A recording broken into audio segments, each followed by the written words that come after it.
Welcome everybody, Supreme Being, another episode. As always, this is sponsored by Team BC, my real estate team. If you need anything real estate, go to teambcsold.com. You can also email us at teambcsold@gmail.com. Number two, if you want to partner with myself and Team BC, go to partnerwithteambc.com and watch the video and shoot us a message and schedule to chat with us. And lastly, Modern Success. I've been preaching to people to get on Modern Success. Many of you have been asking me questions for a long time, for years, and you still refuse to get on Modern Success. I don't know why. I don't know what you're waiting for. As you know, the answers that you need are there. Do yourself a favor. There's no contracts. Try it out for a month. The link is in my bio on Instagram, or you can go to bryancasella.com and it's on the front page. Do yourself the favor. Believe me, okay? So let's get started. I uploaded a video today. I'm going to upload a video tomorrow on YouTube about this subject. And I want to discuss it today shortly and give you some tips. A lot of people message me in regards to anxiety, depression, loneliness, sadness, or some sort of, in quotes, because I don't like these words, disorder or emotional issues that they need help with, okay? I've always been an advocate of and spokesperson for handling mental issues naturally, with proper mindset shifts, knowledge, behaviors, and new beliefs and philosophies, because that's how it's done. And it's done through the catalyst is communication. Either communicating with me, listening to somebody, or getting around the people who have the level of communication that can help you with what they can help you with, okay? I've prevented people, and this isn't me tooting my horn, this isn't me showing off, this is facts. I've helped people personally get off the ledge from committing suicide many times. I've helped people beat disorders that they've been labeled and diagnosed with by simply having conversations with them. And I've gotten them off medications, okay? I've talked people out of depression. I've helped people with sadness, loneliness, lack of self-esteem, a lot of that shit, just with the words that come out of my mouth and how I speak to them, okay? This is why many of you continue watching my shit and listening to me, because there's something therapeutic about my voice. Now, that's not by accident, okay? That tells you that I have a level of knowledge and expertise with the mind and communicating, period. Now, I'm only getting better, okay? But today, I want to tackle depression because a lot of people deal with it and they feel, because of the stigmas and the other people that they've heard of or seen, that it's like this hole that you can't dig yourself out of, okay? And I want to talk about it because I want to give you some things to avoid and some tips to help you with it. Because everybody at some point either hits a mild or an extreme amount of depression. I don't care who you are, where you're from. You have hit points in your life where temporarily or for a significant portion of time that you feel depressed. Maybe you haven't fallen into a clinical depression, but you feel a little down on yourself and a little elements of what is called depression, okay? And I want to help you with it, okay? Now this is the first thing. This is the first thing. The biggest issue that people have, and I'm going to discuss this pretty thoroughly, number one is they either use social media or they have people around them that feed/reinforce this behavior, okay? For the sake of this, think of depression as a behavior, as something you're doing. It will help you understand and internalize a lot of things that I'm saying as better because it is a type of behavior, believe it or not, okay? Because the emotion or the symptoms can come into your mind and then you exhibit a certain behavior or pattern, so it turns into a behavior. And one of the things that are a byproduct of this behavior, okay, is they go to people or they express themselves on social media and other people reinforce the behavior, okay? Before I continue, think of somebody that you know or that you've known in the past that was always sick. You know why they do that? Because when they're sick, they think this is the way that I get people to pay attention to me and to give me love and give me attention. If I'm not sick, nobody gives a shit about me. But when I'm sick or I'm depressed, everybody fucking shows me love and everybody talks to me. Therefore, it reinforces that behavior, okay? Now, a lot of people unconsciously have been doing this and they don't realize it, okay? So the first step is to become aware if you're doing that. And you need to stop those behaviors and get away from those people immediately and get around more people like myself that will not feed into that and that will help you progress and get better. Period. Okay? What happens is that behavior of going to people or outlets that reinforce your behavior is it starts patterning your body into that. And eventually it slips to your subconscious mind and you're not even aware of the behavior anymore and you're just doing it all the time. Here's a parallel to this, even though it's not depression. Think about all the people who always talk about their problems and are always negative. What do they always get more of? Problems and negativity, okay? It's a cycle. Same thing with this. Now, the reason I'm bringing this up first is a lot of people aren't aware of it, but two, this can be morphed out of and avoided. Now, for the person deep in the trenches when it comes to, this behavior, at first, it's difficult to spot it and admit it. And two, sometimes it's difficult to get away from those people because you feel like you're not getting any love. You're like, well, these people are the only ones that give me attention. Yeah. However, they give you attention for the wrong reasons. They're reinforcing your sickness, in quotes. They're reinforcing your state of mind. They're reinforcing this weakness in you. Okay? Because that's all it is. It's an attachment to some sort of weakness or thought pattern and emotion. That's it. That's all it is. People, oh, well, you need medicine and all this shit. There's like 0.5% of people that literally have something wrong with their human body and their system that allows them or makes them depressed like that. But that's such a small percentage. But everyone has thought themselves and fooled themselves into thinking that, oh, well, that's just the way I am. I'm depressed. Get the fuck out of here, dude. That's a weak level of thinking. That's a weak level of thinking. Because I guarantee you, if anybody was depressed and they spent even 30 minutes or an hour with me, even if I wasn't intentionally trying to help them, they would still leave that interaction and be like, oh shit, I need to change something. I guarantee you.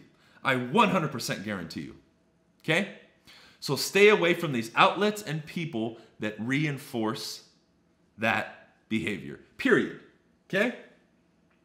And I discuss this a little bit more in the video that I'm releasing tomorrow. So check back to my main YouTube channel as this is going to give you more. Okay? Another one is this. It seems as if when people are exhibiting these symptoms and they're feeling a little bit depressed, there tends to be with it associated an isolation. Okay? An isolation. Number one, mentally, people think that they're the only ones going through it and they kill themselves because of that. But that feeds into this isolation because they think, well, I can't talk to anybody because nobody can relate to me. Okay, newsflash.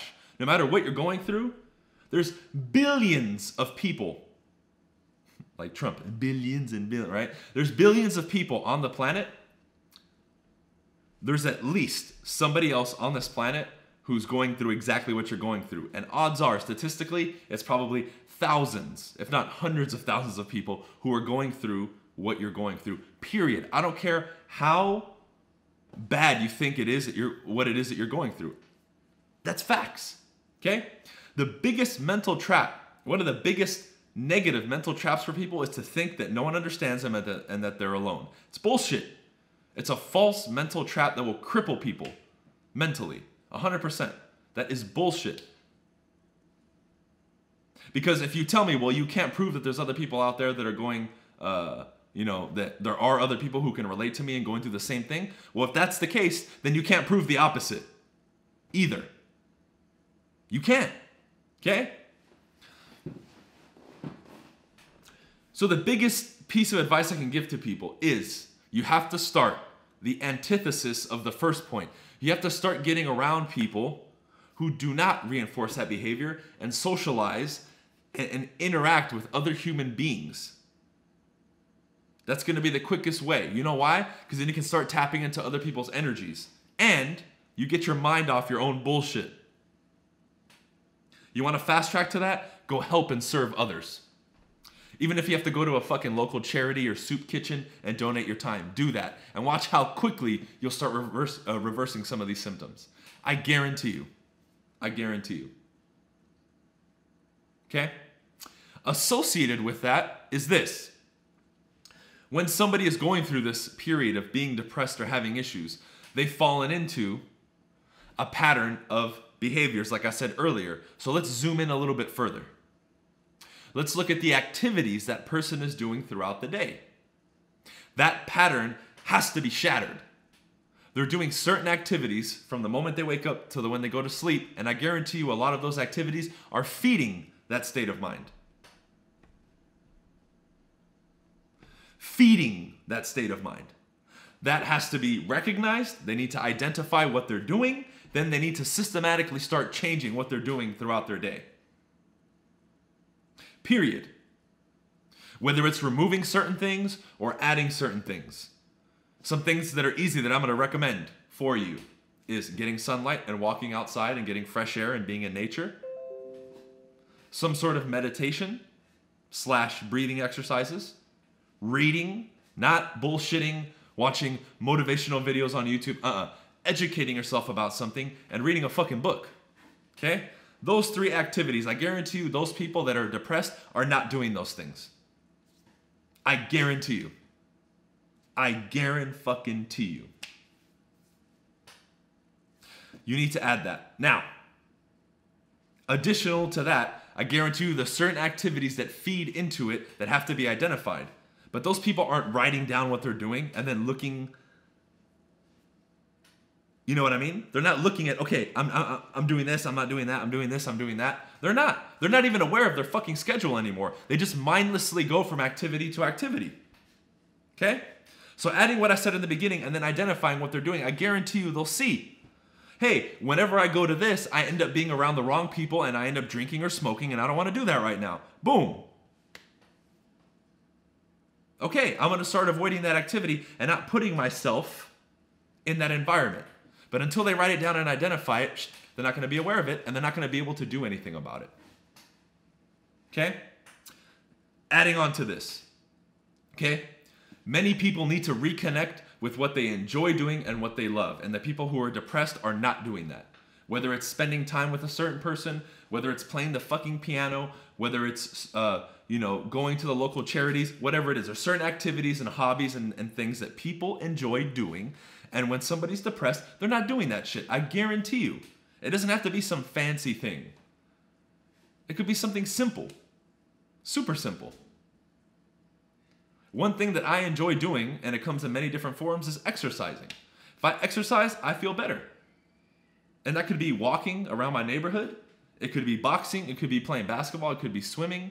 It could be anything. Something that I adopted recently is the Bikram yoga, that hot yoga. Tough as fuck, right? But I do it. And when I leave, I enjoy it. So no matter how much I'm suffering in the moment, I still fucking do it. So I'm like, you know what? When I get out of this thing, I feel much fucking better. So I'm going to do it and stick through it. Reading. Love fucking reading. Books. So when I do certain activities, and it can only be 2 or 3, even if I'm not in a good mood, that will flip my fucking mood and make me happier, more fulfilled, and the opposite of depressed or whatever it is. So many people come to me and say, well, how are you enthusiastic all the time and all that? Part of it is these things. There's certain activities that I do that are connected with me enjoying it. So I do it. And again, it doesn't require money and all kinds of fancy shit.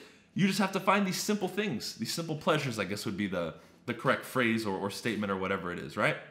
That's it. Now, this is a natural way for you to start systematically beating this issue. And by the way, we need to stop putting this dark cloud on depression. It's one of, I don't know how many fucking human emotions and states we go through as human beings, and everybody goes through it. Have a little kid that has a new toy that you just bought and take the toy away from him and don't give him a reason that you took it. That kid's gonna be fucking depressed for a little bit. Now the kid gets over it because he doesn't over fucking think it and analyze it like an adult will. He'll just be depressed for 5 minutes, then he'll get over it and he'll move on to a new fucking toy. Okay? But that kid is gonna feel that depression or sadness or whatever it is, and they're gonna feel that full spectrum of emotions that every fucking human being feels. Period. But somewhere along the way now as adults, we have to, oh, well, why do I feel this feeling? And we get into this whole mental fucking masturbation about this shit. You don't need fucking drugs and pills. Fix it naturally. Do it, in quotes, the hard way. That's a fucking cop-out 99% of the time for people. Because they don't want to put in the fucking work. They just want a quick fix. Well, I don't want to work. Like, for example, like for a lot of people who take pills and shit or powders for enhancements to get better or stronger? Why? Why don't you just fucking work hard? Oh, well, I want to take this drug, so I study harder. Just fucking learn how to focus. Period. Okay? So, those are some simple things that I can give you that are going to help you with this subject, among many other things. It's not that complicated. It really isn't. But if I can give you one piece of advice in closing right now, before I open it up to questions. Getting around the right people will change your life. Period. And you need to do whatever it takes. When you identify those people, you need to do whatever it takes. Whatever it takes to get around them. No matter how much time and effort and money or whatever it is that you need to invest, you get around them. Because that's going to be the pivotal point for you. It's helped me. It's helped many other people that I know that I've looked up to. And that's going to be the way that it is. Otherwise, it's going to be dibbling and dabbling. And you're never going to be all in. You're going to be kind of flirting on the outside, 1 foot in, 1 foot out. And that doesn't get you anywhere, anytime. Okay? So, with that said, I will end it here and open it up to questions if you guys have any. And we'll take it from there. Okay, as always, Team BC Sold. If you need anything, go to teambcsold.com. For real estate worldwide, we got you. If you want to partner with myself at EXP, go to partnerwithteambc.com. And lastly, if you want to join Modern Success, where we dissect subjects like this 10 million times deeper, go to the link in my bio on Instagram or go to bryancasella.com. All right?